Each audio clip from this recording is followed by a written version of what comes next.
नमस्कार, India voice देख रहे हैं आप और मैं हूं आपके साथ तुषार कुमार। तो वक्त हो चला है रिपोर्टर्स लाइव का, जहां दिन भर की तमाम बड़ी खबरों की जानकारी जो है वो हमारे संवाददाता ग्राउंड जीरो से आप लोगों तक पहुंचाते हैं। लेकिन सबसे पहले हम बात करेंगे लोकसभा चुनाव को लेकर पीएम आवास पर चली 3 घंटे की बैठक। खबर पर ज्यादा जानकारी दे रहे हैं हमारे संवाददाता अजीत कुमार।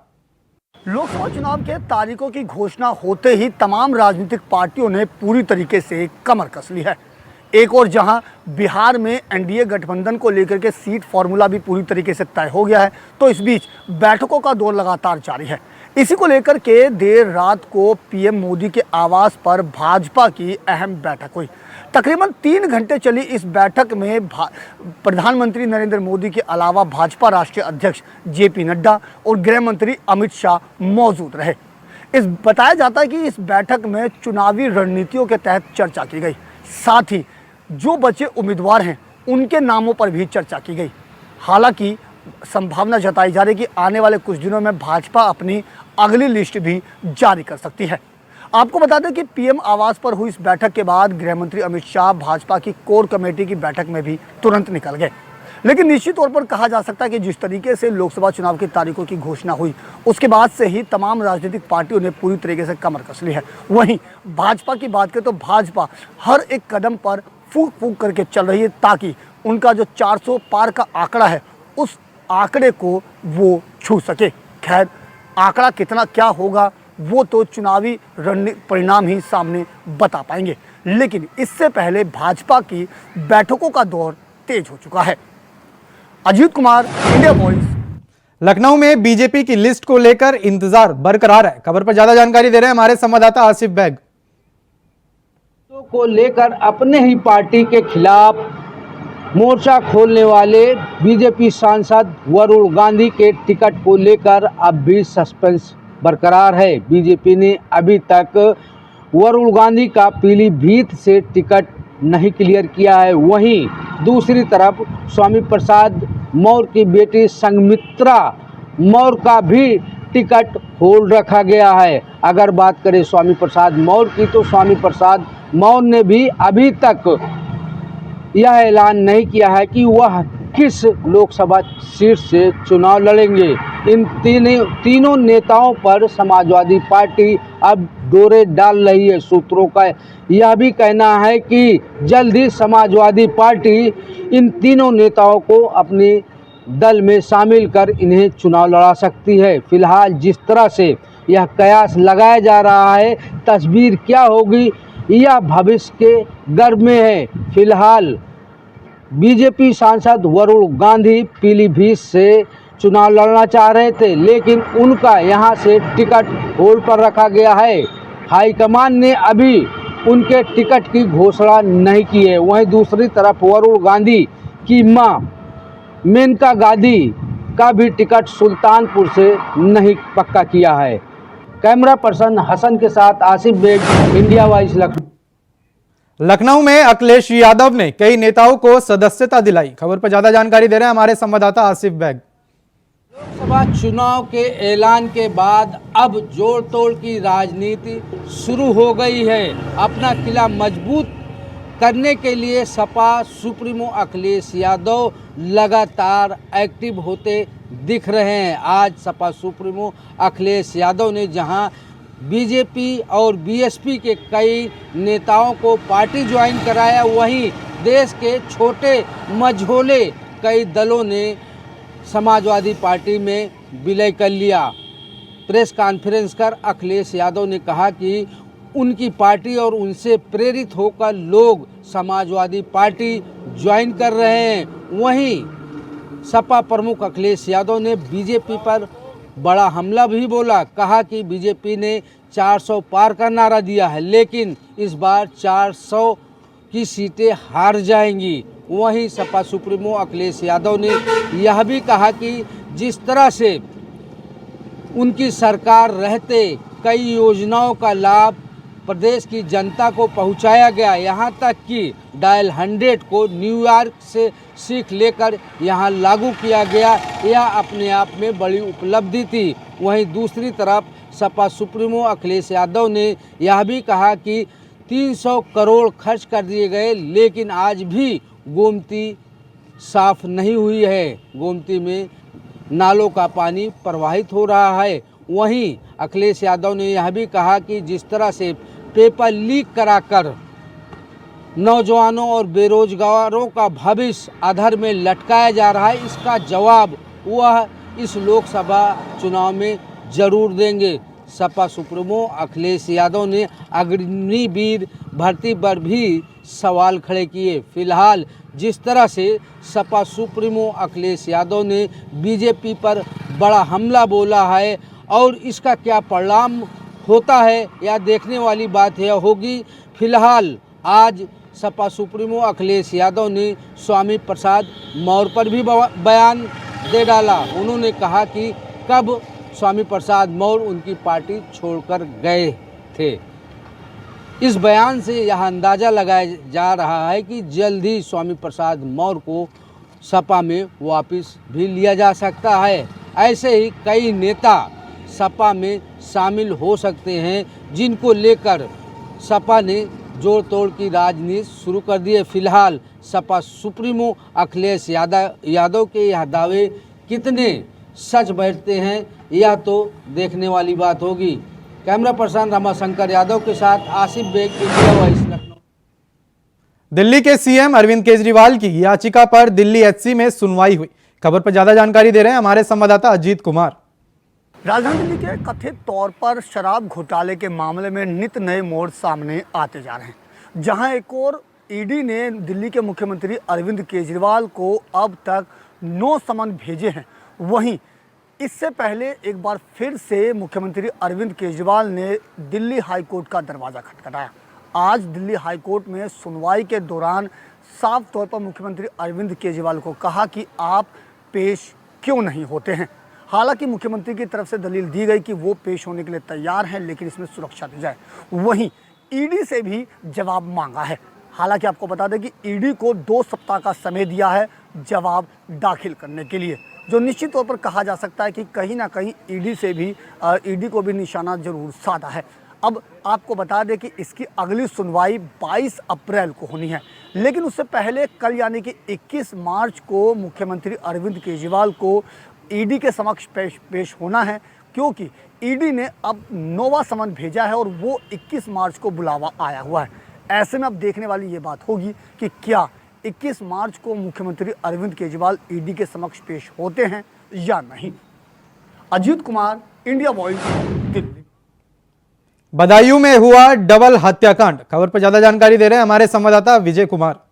तो बदायूं में जिस तरह से एक जघन्य अपराध कहा जाए तो 1-2 मासूमों की उस तरह से हत्या की गई थी, उसको लेकर के पूरी बदायूं में हलचल मच गई थी। जिसको लेकर के अगर आज बात, जो हत्या आरोपी हैं उनको पुलिस ने देर रात मुठभेड़ में एक आरोपी को ढेर कर दिया है, दूसरे आरोपी की तलाश कर रही है। हालांकि पुलिस का ये तत्काल में जो कार्रवाई की है उसको लेकर हत्या आरोपियों की, तो मैं आज बदायूं से 12 किलोमीटर की दूरी पर सखानू नगर पंचायत है और यहाँ के ये लोग रहने वाले थे। कुछ जो जानकारी के मुताबिक ये 10 साल पहले ही यहाँ बसे थे करके, एक यहाँ से भी पास में गांव रहता है, वहाँ के रहने वाले थे और यहाँ से 12 किलोमीटर बदायूं शहर में अपना हेयर सैलून चला करके अपना गुजारा करते थे। हालांकि मेरे पीछे, मैं कैमरा पर्सन से कहूँगा, पीछे का जो ये दिखाए कि ये जो है हत्या आरोपियों का मकान है और मैं उस घर की तरफ भी लेके चलता हूँ जहाँ ये इनका जो है परिवार रहता था। तो ये जो मकान है वो हत्या आरोपियों का है और इस मकान में वो लोग रहते थे। हालांकि ये सूचना भी आ रही है कि इनके परिजनों को भी पुलिस ने गिरफ्तार किया है और कई टीमें जो हैं इनकी तलाश में पुलिस ने लगा दी हैं और जो फरार आरोपी है उसकी तलाश की जा रही है। उत्तराखंड में शासन ने भी गृह सचिव बदले। अब किसको मिली है जिम्मेदारी, बता रहे हैं हमारे संवाददाता अभय कैंतुरा। केंद्रीय चुनाव आयोग की तरफ से दिए गए निर्देश के बाद अब उत्तराखंड में भी नई गृह सचिव की नियुक्ति हो चुकी है। वित्त सचिव थे दिलीप जावलकर, उन्हें नया गृह सचिव यहाँ पर बना दिया गया है, उन्हें जिम्मेदारी दे दी गई है। ये समझा जा सकता है कि चुनाव आयोग के निर्देशों का सख्ती से पालन यहाँ पर किया जा रहा है। उत्तराखंड में चुनाव शांतिपूर्ण तरीके से हो सके, उसके लिए निर्वाचन आयोग की तरफ से लगातार यहाँ पर प्रयास किए जा रहे हैं। मतदाताओं में जागरूकता अभियान चलाए जा रहे हैं। साथ ही शासन स्तर पर या ऐसे जिले स्तर पर जो अधिकारी है, जो कई सालों से जगह जमे हुए हैं, जो चुनाव प्रभावित कर सकते हैं, उनको देखते हुए भी काम यहाँ पर कर रहे हैं। तो ये समझा जा सकता है कि केंद्रीय चुनाव आयोग के जो निर्देश है उन निर्देशों का अच्छा सा पालन यहाँ पर किया जा रहा है। और नए गृह सचिव की नियुक्ति के साथ ही ये समझा जा सकता है कि उत्तराखंड में अब जो चुनाव होंगे वो पूरी तरीके से पारदर्शी तरीके से यहाँ पर होंगे और किसी भी प्रकार से कोई व्यवधान चुनाव को लेकर नहीं आएगा और चुनाव की जो प्रक्रिया है उस प्रक्रिया को भी शांतिपूर्ण तरीके से संपन्न कराया जाएगा। कैमरामैन के साथ अभय कैंतुरा, इंडिया वाइस, देहरादून। लखनऊ में राजनीतिक दलों को हाईकोर्ट ने भेजा है नोटिस। खबर पर ज्यादा जानकारी दे रहे हैं हमारे संवाददाता रमन मिश्रा।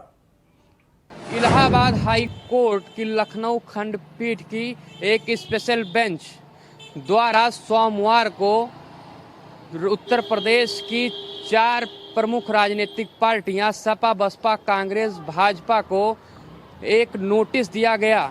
ये नोटिस उस याचिका की सुनवाई करते हुए दिया गया जिस याचिका का आधार है कि राजनीतिक पार्टियां जातिगत रैलियां ना करें। आपको बता दें कि मुख्य न्यायाधीश अरुण भंसाली और न्यायमूर्ति जसप्रीत सिंह ने सुनवाई करते हुए राजनीतिक पार्टियों से ये जवाब मांगा है कि आखिर वह किस आधार पर जातिगत रैलियां चुनाव में करवा रहे हैं, क्योंकि मोतीलाल यादव की याचिका पर 2013 में ही हाई कोर्ट ने जातिगत रैलियों पर अंतरिम रोक लगाई थी। बावजूद उसके 2 लोकसभा चुनाव और 2 विधानसभा चुनाव हो चुके हैं, लेकिन जातिगत रैलियां अभी चालू हैं। ऐसे में 2024 की अधिसूचना जारी होने के बाद इस याचिका पर एक बार पुनः सुनवाई हुई और इस बार न्यायमूर्ति और स्पेशल और मुख्य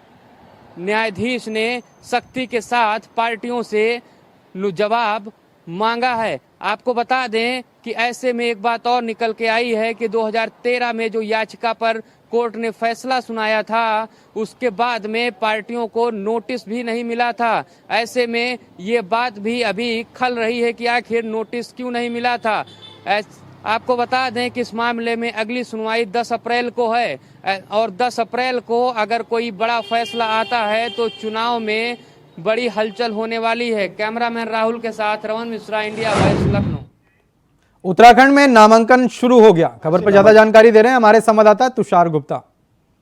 20 मार्च से नामांकन की जो प्रक्रिया है पहले चरण के लिए वो शुरू हो चुकी है। 20 मार्च से लेकर 27 मार्च तक ये पूरी प्रक्रिया चलने वाली है। मैं देहरादून के डीएम कार्यालय में हूँ और यहाँ पर जो टिहरी लोकसभा सीट है उसके जो नामांकन पत्र हैं वो भरे जाएंगे। अभी तक मैं बात करूँ तो एक नामांकन पत्र निर्दलीय से भरा जा चुका है। कांग्रेस और भाजपा की मैं बात करूँ तो कोई भी वरिष्ठ जो पार्टी है उसका कोई नेता यहाँ पर नहीं पहुँचा है। भाजपा ने अपनी डेट फाइनल कर दी है जिसमें 26 मार्च का जो दिन है वो यहाँ पर आने का रखा गया है। तो जो टिहरी लोकसभा से जो प्रत्याशी है राजे माला लक्ष्मी शाह वो यहाँ पर पहुँचेगी और अपना नामांकन भरेगी। मैं यहाँ पर जो सुरक्षा व्यवस्था है वो दिखाना चाहूँगा कि सैकड़ों की संख्या में यहाँ पर पुलिस फोर्स लगाए गए हैं, साथ साथ बैरिकेडिंग यहाँ पर लगाई गई है। ये सुनिश्चित किया गया है जो रूल्स यहाँ पर है जो आचार संहिता में होते हैं उसका पालन कराने के लिए पुलिस प्रशासन यहाँ पर पूरी तरह से तैनात है।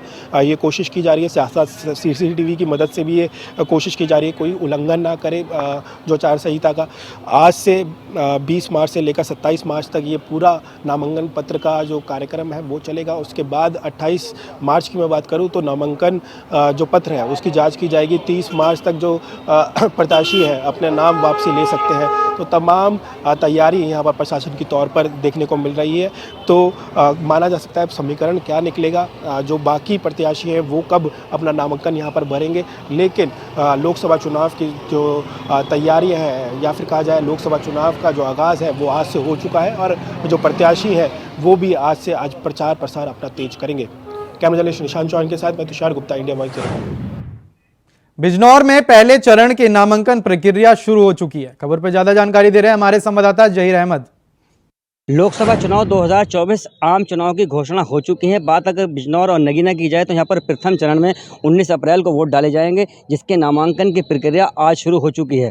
बिजनौर कलेक्ट्रेट में डीएम कोर्ट रूम में नगीना लोकसभा के प्रत्याशी अपना नामांकन करेंगे, साथ ही एडीएम की कोर्ट रूम में बिजनौर लोकसभा के प्रत्याशी नामांकन करेंगे, जिसकी तैयारी जिला प्रशासन ने पूरी कर ली है। सुरक्षा व्यवस्था की अगर बात की जाए तो सुरक्षा व्यवस्था चाक चौबंद कर ली गई है। पुलिस चप्पे चप्पे पर तैनात कर दी गई है। विकास भवन से लेकर के नुमाइश मैदान तक पूरी बैरिकेडिंग कर दी गई है। साथ ही जो 100 मीटर की परिधि है उसमें किसी भी वाहन को जाने पर पाबंदी लगा दी गई है और जो प्रत्याशी और उसके समर्थक हैं सिर्फ 5 लोगों को अंदर जाने की अनुमति है।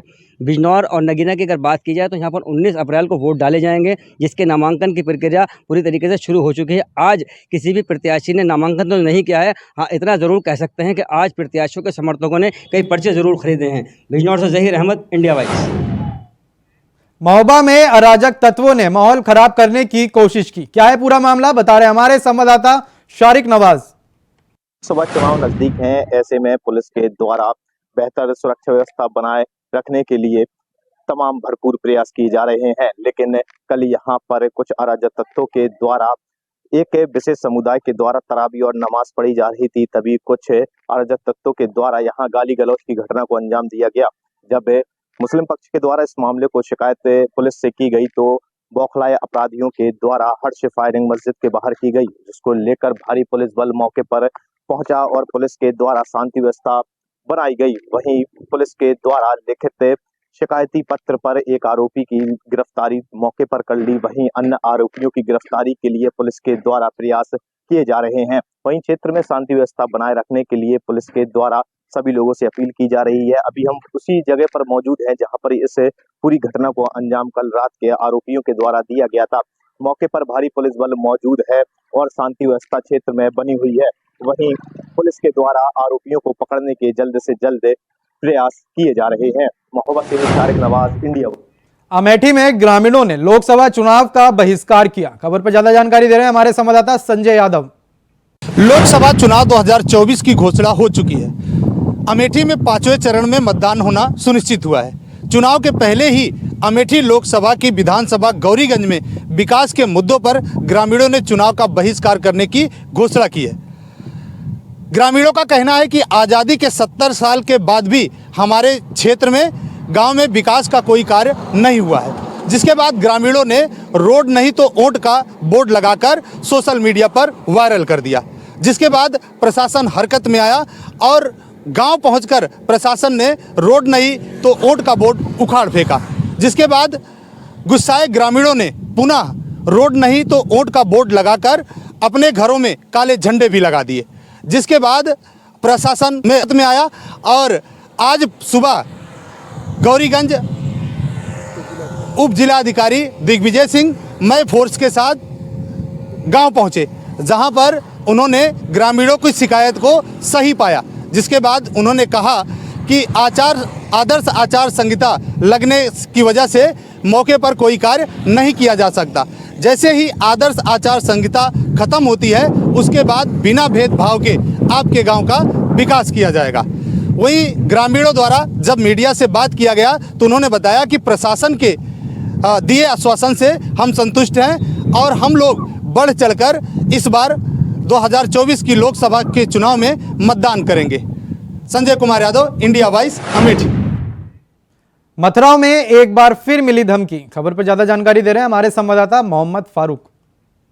श्री कृष्ण जन्मभूमि के पक्षकार आशुतोष पांडे को आतंकी संगठन पाकिस्तान के कॉल से एक धमकी भरा कॉल आई और उस धमकी भरे कॉल में पाकिस्तान की वो कॉल थी और आतंकी उस पर कह रहा था कि तुम्हें 3 दिन के अंदर बम से उड़ा दिया जाएगा।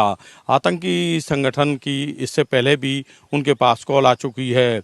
अभी वो रात में 12:10 पे इलाहाबाद हाई कोर्ट में तारीख में जा रहे थे, जहां कृष्ण कूप पर पूजा को लेकर इलाहाबाद हाई कोर्ट में आज की तारीख मुकर्रर थी, उसमें भाग लेने के लिए वो जा रहे थे।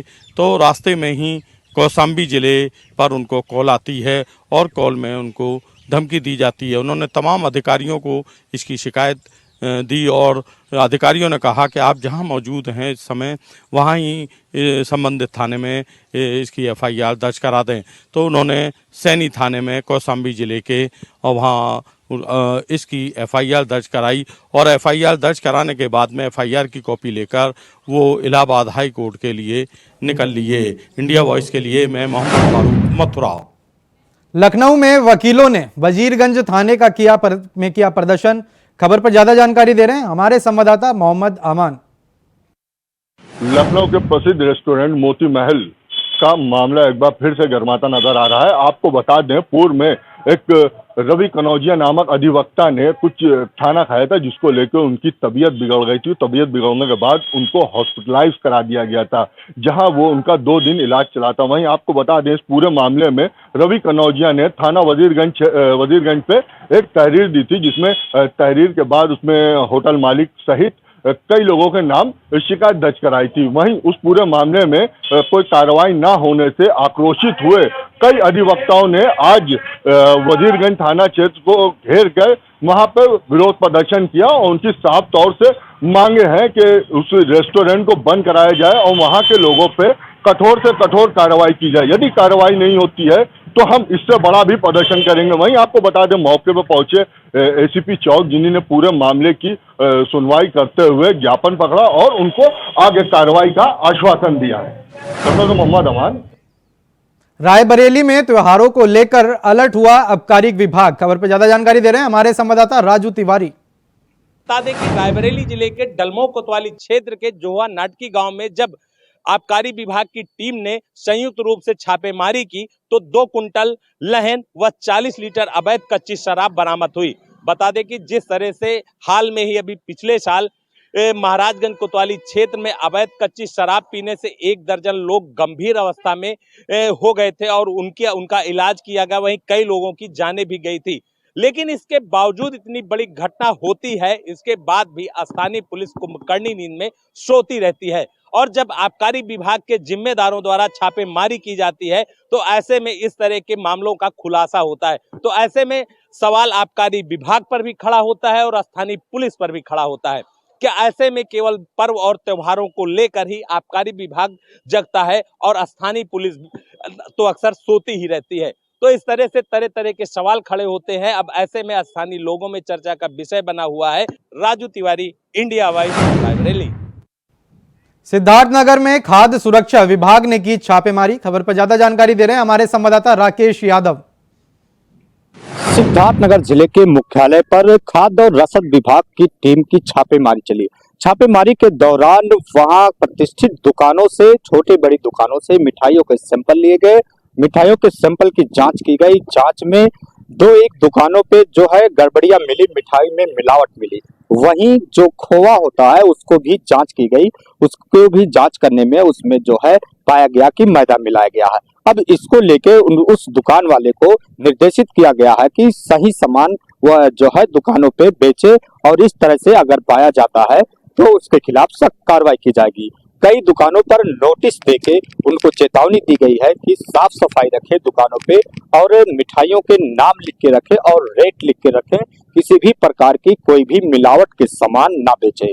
अब वहीं खाद्य और रसद विभाग की टीम ने मुख्यालय स्थित कई दुकानों पे छापेमारी करके नोटिस जारी की है कि दुकानों पे किसी भी प्रकार की गड़बड़ियां ना हो।